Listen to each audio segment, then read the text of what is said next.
latest at trending na mga balita sa DZRH Showbiz Spotted. Angelica Panganiban ikinasal na sa kanyang non-showbiz partner na si Greg Homan.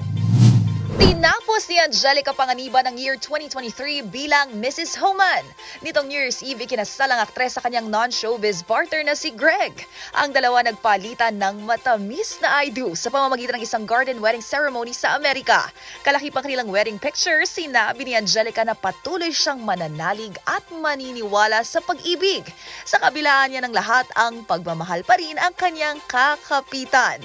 Siyempre, present sa kanilang pag-iisang dibdib ang bunga ng kanilang pag-iibigan, ang kanilang 1-year-old daughter na si Amila Sabin.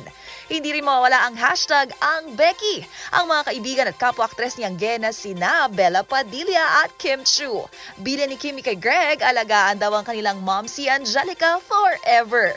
Bumuhos naman ang pagbati ng ilang celebs para sa bagong kasal, gaya ni na Ann Curtis, Glyza De Castro, Iza Calzado, Pokwang, Nikki Hill, Luis Manzano at Kay Abad.